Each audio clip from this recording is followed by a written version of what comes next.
달 표면에 지금까지 여겨졌던 것보다 더 넓게 물이 존재하며 더 쉽게 우리가 물을 확보할 수 있는 가능성을 보여주는 연구 결과가 나왔습니다. 햇빛이 드는 달 표면에서 물 분자 분광 신호가 분명하게 포착되었고 물이 얼음 형태로 갇혀 있을 수 있는 영구 음영 지역이 기대했던 것보다 넓다는 것입니다. 이러한 연구 결과는 모두 과학저널 네이처 천문학을 통해 발표되었습니다. 네이처에 따르면 미국 항공우주국 고도드 우주비행센터 연구원 호니벌 박사가 이끄는 연구팀은 보잉 747기를 개조해 운영하는 성층권 적외선 천문대의 달 관측 자료를 분석해 분명한 물분자 분광 신호를 포착했다고 합니다. 특히 달 표면 남극 주변에서는 수화, 하이드레이션 흔적이 포착되어 보고된 바 있지만 3마이크로미터 분광 신호에 이어서 물 분자인지 수소 원자에 산소가 결합한 수산기 화학물인지 분간이 안 되었습니다.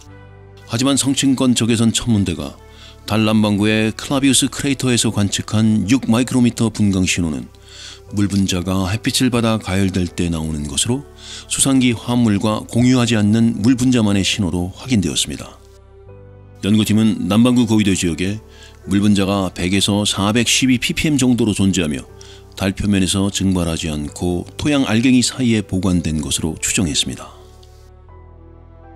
호니벌 박사는 이날 나사가 논문 공개에 맞춰 마련한 기자회견에 참석해 물의 양은 토양 1제곱미터에 약 350ml 정도라면서 물 분자가 분산되어 있어 얼음이나 물 웅덩이를 형성하고 있는 것은 아니다라고 설명했습니다.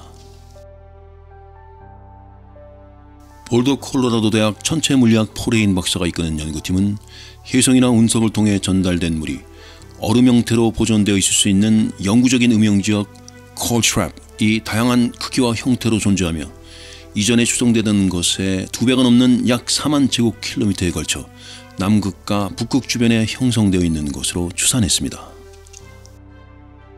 연구팀은 콜트랩이 작은 것은 지름이 1cm밖에 안 되는 것도 있으며 우주비행사가 얼음을 찾아 큰 충돌구의 음영지역으로 깊이 들어갈 필요 없이 주변에서 1m짜리 음영을 찾아내 활용할 수도 있다고 설명했습니다. 남극 주변에 있는 대형 충돌구인 샤클턴 크레이터는 약 20여 킬로미터에 걸쳐 있고 깊이가 수 킬로미터에 달하며 기온은 영하 150도까지 내려가 있는 것으로 알려졌습니다. 연구팀은 달의 영구 음영 지역이 실제로 얼음을 가졌는지는 이번 연구에서 입증하지 못했으며 이를 입증할 수 있는 유일한 방법은 우주비행사나 로버가 직접 가보는 수밖에 없다고 했습니다. 헤인 박사는 이번 연구 결과가 맞는다면 식수나 로켓 연료, 나사가 물을 요구하는 모든 것에 더 쉽게 접근하게 될 것이라고 했습니다.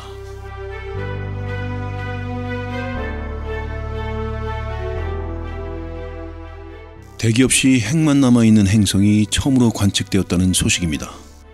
해왕성 크기의 가스형 외계 행성이 대기 없이 핵이 그대로 노출된 상태로 처음 발견되어 학계에 보고되었습니다.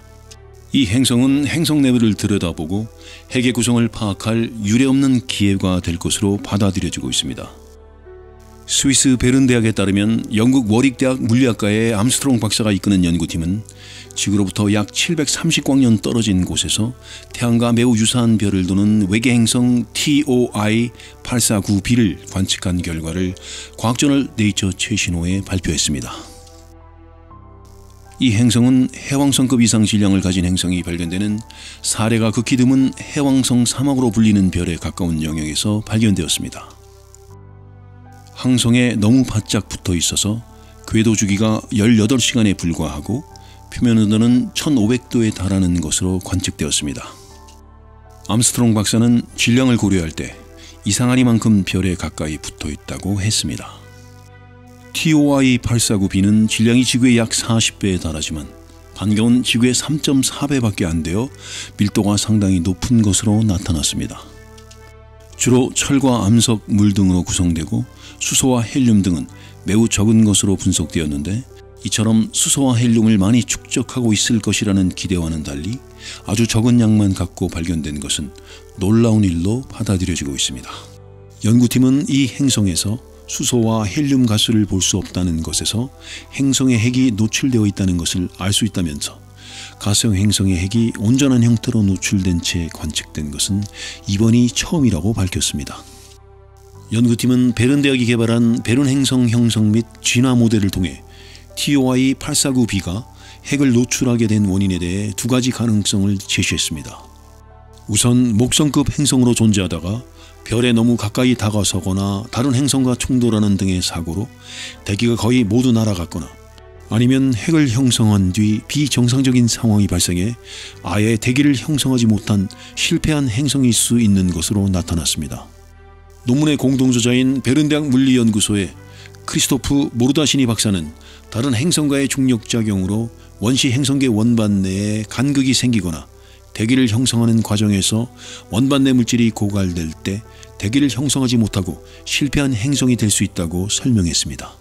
연구팀은 항성의 고에너지 복사가 대기의 기체를 이온화해 날려버리는 광증발 효과가 대규모로 발생했을 수도 있으나 행성 대기의 가스를 모두 사라지게 하기에는 역부족인 것으로 설명했습니다. 암스트롱 박사는 이번 관측 결과는 핵이 노출된 행성이 존재한다는 점을 입증하고 이를 추적해냈다면서 이를 통해 태양계에서 할 수 없는 방식으로 행성의 핵을 볼 수 있는 기회를 갖게 되었다고 했습니다.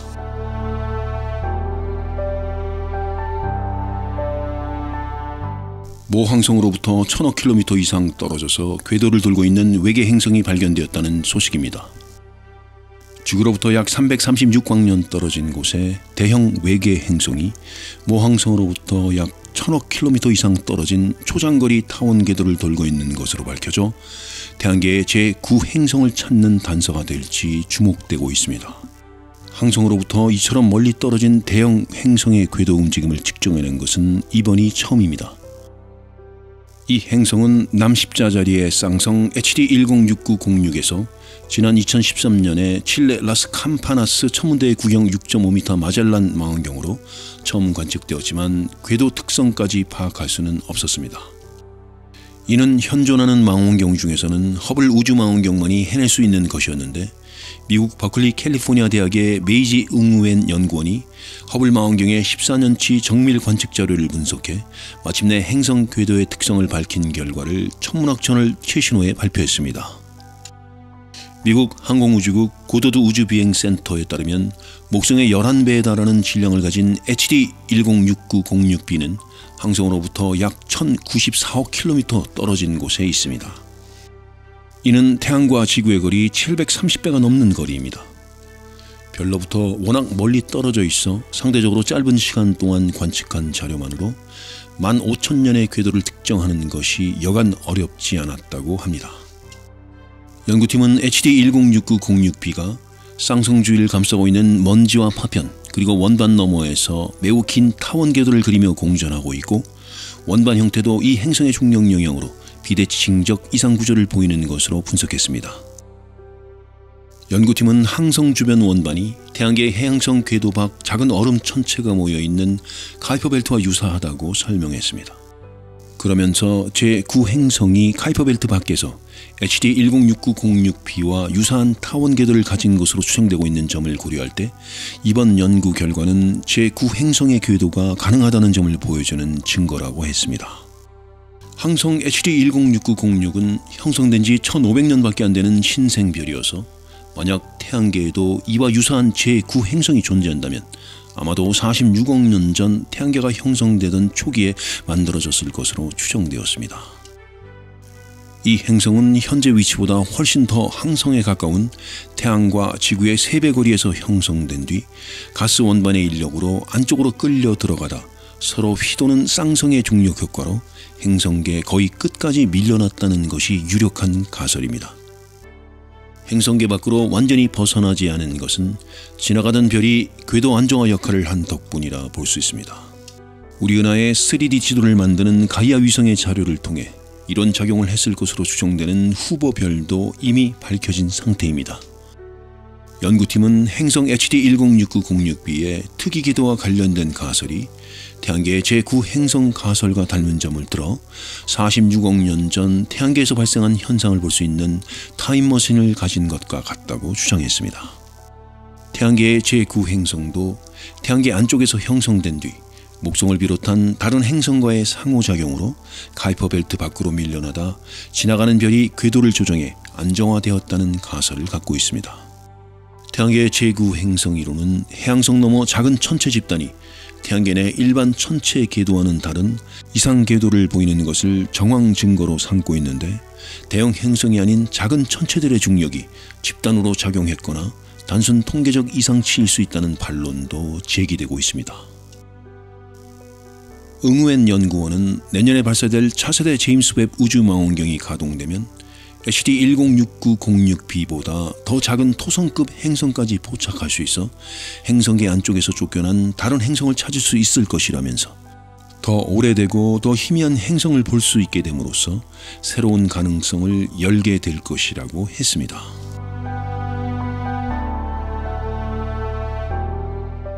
죽어있는 행성으로 알고 있는 금성에서 최근 지질활동 중인 코로나 37개가 발견되었다는 소식입니다. 거의 죽은 줄만 알았던 금성에서 최근에 형성된 화산 구조를 37개나 찾아낸 것으로 학계에 보고되었습니다. 이것은 금성의 내부가 차갑게 식은 것이 아니라 활화산을 가질 만큼 아직도 뜨거운 물질이 내부 깊은 곳에서 휘돌고 있다는 것을 의미합니다. 미국 메릴랜드 대학에 따르면 이 대학과 스위스 쥬리 연방공대 지구물리연구소 소속 연구원들은 행성 내부의 뜨거운 물질이 멘틀과 지각을 뚫고 나와 형성하는 고리 모양 구조인 코로나를 분석해 얻은 결과를 과학저널 네이처 지구과학 최신호에 발표했습니다. 코로나는 중심부가 함몰되어 있고 주변은 왕관처럼 고리를 형성하고 있어 초기에는 충돌구로 오인되기도 했으나 내부의 뜨거운 물질이 기둥을 타고 흘러나와 만드는 화산 성질을 갖는 것으로 확인되었습니다. 과학자들은 금성 표면에 형성된 코로나를 통해 금성이 행성 내부가 이미 차갑게 식은 화성이나 수성보다 나중에 형성된 지표면을 가진 것에 대해 파악하고 있었습니다. 그러나 이것은 고대 화산 활동의 결과물로 행성 내부가 많이 식어 지질 활동이 둔화하고 내부의 뜨거운 물질이 지각을 뚫고 나가지 못하는 상태로 여겨졌습니다. 연구팀은 이런 흐름을 뒤집고 금성이 지질학적으로 살아있다는 것을 입증하는 확실한 증거를 제시한 것입니다. 연구팀은 금성 내부의 열역학 수치 모델로 고해상도 3D 코로나를 만들어 최근 지질 활동으로 만들어진 코로나의 형태적 특징을 파악하고 이를 금성 표면에서 관측된 코로나와 비교했습니다. 이를 통해 일부 코로나에서 관측된 차이들이 지질학적 발달 단계의 차이에서 비롯된 것이라는 점을 확인했으며 아라마티를 비롯해 적어도 37개의 코로나가 최근 지질 활동으로 형성된 것이라는 점을 밝혀냈습니다. 논문 공동저자인 메릴랜드 대학 지질학과 몬테스 교수는 이번 연구 결과는 특정 구조를 지목해 고대 화산이 아니라 지금도 활동 중인 화산으로 단지 휴면 상태일 뿐 죽은 것이 아니다라고 말할 수 있는 첫 번째 사례라면서 금성에 대한 시각을 거의 활동하지 않는 행성에서 아직도 내부에서 뜨거운 물질이 휘돌고 많은 활화산을 지탱할 수 있는 행성으로 바꾸어 놓았다고 밝혔습니다. 연구팀은 활동 중인 코로나가 몇몇 지역에 뭉쳐 있다면서 이는 금성에서 지질 활동이 가장 왕성해 내부 작동 방식에 대한 단서를 제공해 줄 수 있다는 것을 시사해 주는 것이라고 설명했습니다. 그러면서 오늘 2032년으로 예정된 유럽 우주국의 인비전을 비롯한 금성 탐사선 발사 때 지질 장비로 설치할 목표를 정할 때 도움이 될 수 있다고 덧붙였습니다.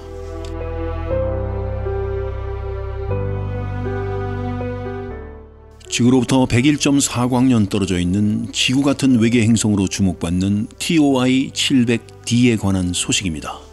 지구에서 황새치 자리 방향으로 약 101.4광년 떨어진 곳에서 발견된 외계 행성 TOI 700D가 가장 지구 같은 행성으로 주목받고 있습니다. TOI 700D는 차세대 행성 사냥꾼이라 불리는 미 항공우주국의 우주망원경 TESS Transiting Exoplanet Survey Satellite가 생명체 서식 가능 영역 안에서 찾아낸 첫 지구 크기의 행성으로 지금까지 확인된 외계 행성 중 최상의 지구 2.0 후보로 부상해 있습니다.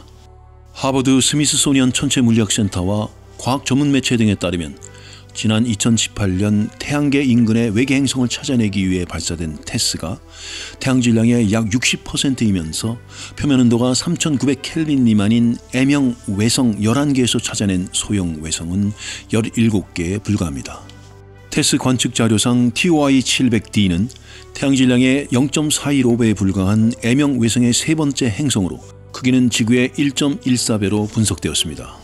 그리고 안쪽에 있는 B, C 행성의 크기는 각각 1.04 그리고 2.65배로 관측되었습니다. 항성을 도는 공전 주기는 안쪽부터 9.98, 16.05, 37.421로 측정되었습니다. 태양계에서 가장 안쪽에 있어 표면 온도가 약 400도에 달하는 수성의 공전 주기인 88일의 절반도 안 되는 경우입니다. 그러나 항성 TOI-700D의 온도가 태양보다 훨씬 낮다 보니 행성 TOI-700D가 있는 곳은 대기가 있을 때 물이 액체 상태로 존재해서 생명체 서식이 가능한 영역 안에 있는 것으로 분석되었습니다. 연구팀은 테스 관측 자료가 불확실성을 안고 있어 스피처 우주망원경의 근적외선 카메라인 IRAC (Infrared Array Camera)를 통해 확인 관측을 진행했습니다. 이를 통해 TOI-700D의 크기와 궤도 측정값을 정교화하고 질량이 지구의 2.1배에 달하는 것도 확인했습니다. 또 이 행성이 암석형 행성이며 동주기 자전으로 한쪽 면이 항성과 늘 마주한 상태일 수도 있는 것으로 분석되었습니다. 천문학자들은 TOI-700D 표면에 액체 상태의 물이 존재한다면 대기 중에 물을 머금은 구름이 형성되어 있을 것으로 예측했습니다. 그러나 내년에 발사될 차세대 제임스 웹 우주망원경 JWST 제임스 웹 스페이스 텔레스콥을 비롯해 현재 추진 중인 우주 탐사 장비만으로는 TOI-700D의 기후적 특성을 10분의 1을 파악하는 데도 부족하며 현재 알고 있는 것 이상의 더 자세한 내용을 찾아내기는 어려울 것으로 전망되었습니다. 과학자들은 그러나 이번 연구 결과가 TOI-700D 행성을 파악하는 데 필요한 망원경과 장비를 구체화하는 데 도움이 될 것이라고 평가했습니다.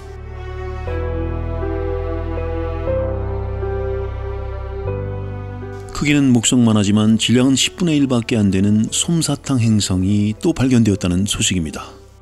지구로부터 약 212광년 떨어진 처녀자리의 외계 행성 WASP-107b는 크기는 목성에 달하는 대형 가스 행성이지만 질량은 목성의 10분의 1밖에 안 되는 초저밀도 행성입니다. 이런 행성은 몸집과 비교해 아주 가볍다고 해서 솜사탕 행성으로도 불리는데 WASP-107b를 통해 대형 가스 행성을 만드는 데 필요한 행성 내부의 핵이 지금까지 여겨졌던 것보다 훨씬 작다는 새로운 연구 결과가 나왔습니다. 목성과 같은 대형 가스 행성이 되려면 고체 핵이 지구 질량의 10배는 넘어야만 원시 행성 원반에서 충분한 가스를 끌어모으고 대기를 유지할 수 있는 중력을 갖는 것으로 알려져 왔습니다. 하지만 WASP-107b의 핵이 지구 질량의 4배가 채 안 되는 것으로 나타나 대형 가스 행성이 이전 기준보다 훨씬 더 작은 핵을 통해서도 쉽게 형성될 수 있다는 점이 드러났습니다. 캐나다 몬트리올 대학에 따르면 이 대학 천체물리학 교수 베네케 박사가 이끄는 국제연구팀은 WASP-107b 행성의 내부 구조를 연구해 얻은 이러한 결과를 국제학술지 천문학 저널 최신호에 발표했습니다. 지난 2017년 태양과 지구 거리의 16분의 1밖에 안 되는 짧은 거리에서 5.71의 공전 주기로 WASP-107b가 돌고 있는 것이 발견되었습니다. 크기는 목성과 맞먹지만 질량은 10분의 1에 불과해 지금까지 발견된 외계 행성 중에서 밀도가 가장 낮은 행성 중 하나로 꼽혀왔습니다. 연구팀은 하와이 퀘크 천문대의 고해상도 SL 분광기를 이용해 약 4년간 시선속도 방향으로 행성의 중력에 따른 별빛의 흔들림을 측정해 WASP-107b의 질량이 목성의 10분의 1, 지구 질량의 약 30배에 이르는 것을 재확인했습니다. 연구팀은 이를 토대로 초저밀도 행성을 형성할 수 있는 행성 내부 구조를 검토한 끝에 WASP-107b의 고체 핵이 지구 질량의 4배를 넘지 않는다는 결론에 도달했습니다. 이는 행성 질량의 85% 이상이 핵을 둘러싼 가스층이 차지하고 있다는 것을 의미합니다. 질량이 이 행성의 1.8배인 해왕성의 경우 가스층 질량이 5에서 15%밖에 안 되며 WASP-107b와는 정반대의 구조를 갖고 있습니다. 태양계 목성과 토성을 토대로 한 대형 가스 행성 형성 모델은 지구 질량 10배가 넘는 고체핵을 갖고 있어야 한다는 것으로 되어 있습니다. 행성의 핵이 이 기준을 넘지 못하면 가스와 먼지로 된 원시 행성 원반으로부터 충분한 가스를 끌어들여 축적하고 가스 대기를 유지할 수 없는 것으로 여겨져 왔습니다. 그러나 WASP-107b는 고체핵이 지구 질량의 4배가 채 안 되는 것으로 밝혀짐으로써 기준이 흔들리게 되었습니다. 연구팀은 WASP-107b가 항성으로부터 멀리 떨어진 곳의 원시 행성 원반에서 차가운 가스로 급속히 형성된 뒤 다른 행성이나 원반과의 중력 작용으로 현재 위치로 이동했을 가능성을 가장 유력한 행성 형성 시나리오 중 하나로 제시했습니다. 연구팀은 이번 연구를 통해 목성의 3분의 1에 달하는 질량을 가진 행성 WASP-107c를 추가로 발견해 이런 시나리오의 가능성을 뒷받침했습니다. 이 두 번째 행성은 공전 주기가 약 3년에 달하고 원이 아닌 타원형 궤도를 갖고 있습니다.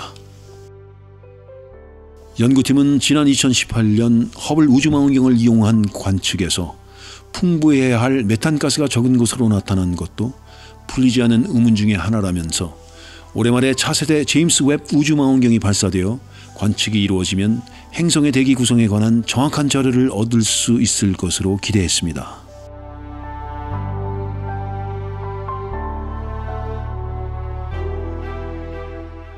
질량 차이가 크게 나는 펄사 이중 성계가 관측되어 우주의 팽창 속도를 나타내는 허블 상수를 둘러싼 논쟁에 돌파구가 마련될지 주목되고 있습니다.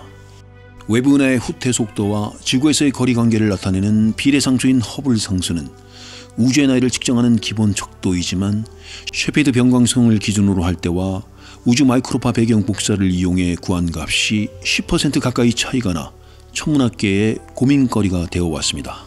영국 이스트 앵글리아 대학과 과학 전문 매체 등에 따르면 일양 물리학가 로버트 퍼드만 박사가 이끄는 국제연구팀은 비대칭 질량을 가진 펄사 이중성계 PSR-J1913+1102 관측 결과를 네이처 최신호에 발표했습니다. PSR-J1913+1102는 태양 질량의 10배 이상 되는 별이 초신성 폭발 뒤 핵만 남은 밀도가 매우 높은 중성자 별과 이들 중에서 강한 자기장을 갖고 초고속으로 자전하며 전파를 방출하는 중성자 별인 펄사로 구성되어 있습니다.